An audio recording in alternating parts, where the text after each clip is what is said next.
On attack. Yeah. I mean, you can sub whenever you want, but it's good policy to only sub on attack, definitely. It is good for that. Normally 18 minutes each half, so it's a 40-minute time slot usually. Yeah. 18 to 20. It's a good workout. Yeah, yeah. It's a good workout. So just a couple of things, guys, before we finish up. Some of you may have noticed that when the ball was intercepted and that person got touched, I called 0. Did any of you notice that? Yeah. Okay, and then some other times there'd be an intercept and I'd call touch 1. I don't know if you noticed that, but I did see confusion once. What's up with that? So what happened is the interceptor intercepts, tries to the line, gets touched, touch 0, well done, good effort, touch 0. If I intercept the ball, try for the line, and a defender's coming, I offload to my mate, who also gets touched, advantage gone, touch 1. Okay, so that's the explanation behind that. Yep. So if you pass it as an interceptor and they get touched, it's touch 1. If you intercept it and you get touched, it's touch 0. Okay, so that's the ruling for that. There's one more rule with number 2, and we don't make a huge deal of this because it's all about game flow this game and minimal rules, but the mark is within 2 metres of where the ball went to ground or wherever the touch was made or anything like that.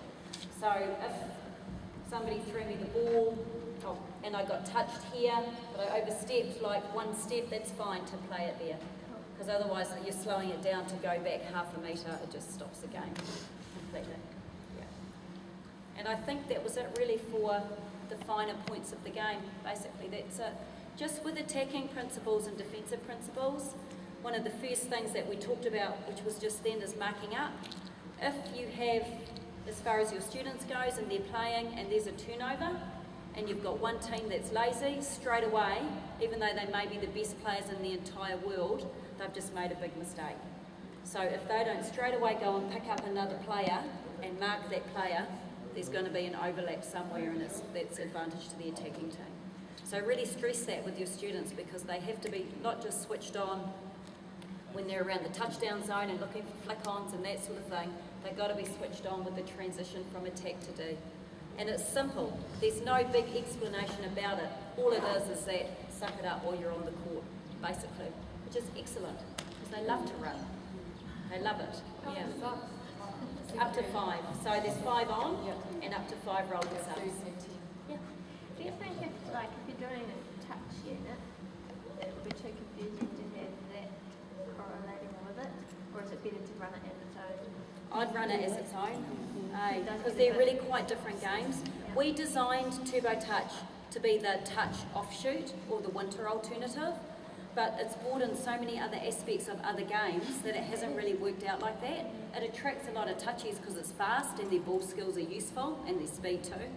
But it's attracted a lot of basketball and netball players, even soccer players too, because for some reason they're just really coordinated, even with catching and yeah. So it's officially, but it can be played anywhere, anytime. So and the other thing that's good is that you don't have to play indoors, although we designed it for that. You can play it on the field, AstroTurf, wherever you want to. Yeah, as long as you can get your zones.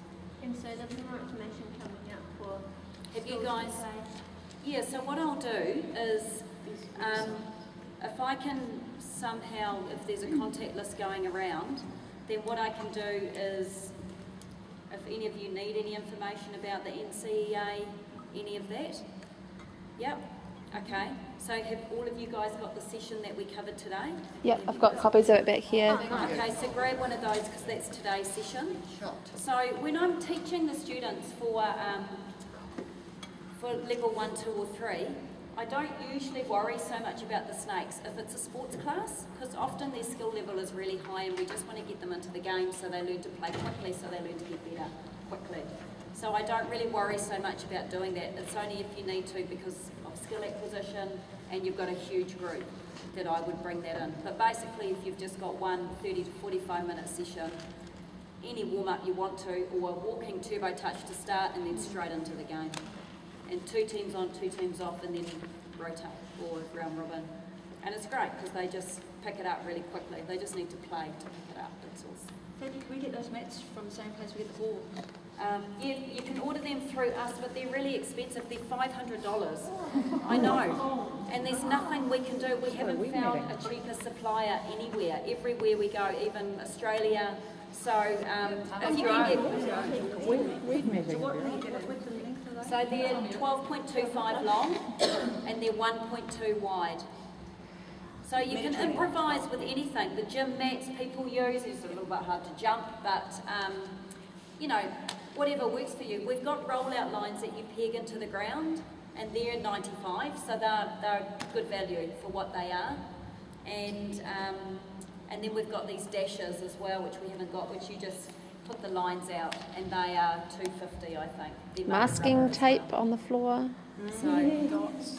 Yeah. yeah, if you've got those dots, brilliant. It's really only when you get into competition that you need something that isn't going to move so much. The mats are brilliant then. And with the modifications to make, you know, if you've got kids that are really struggling to Yeah. keep it flowing because they keep dropping and stuff like that, is it a disadvantage for them to let them have an exception that you have one drop? Definitely around, not. So it's not going to We encourage success in any way, Cool. shape or form. You know, sometimes it's Yep. easier to not, but other times it... We even do that a drop ball is counted as a touch. Oh yeah, that's So good. when they're, you know, really, Because a lot of them struggling. get into that panic mode and Yeah. touch bad and... yeah.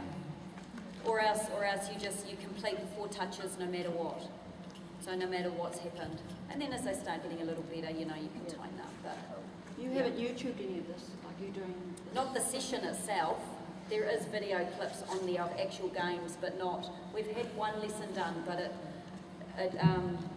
conflicted with some of our rules, so we had to take it off. So we have to redo it. This will be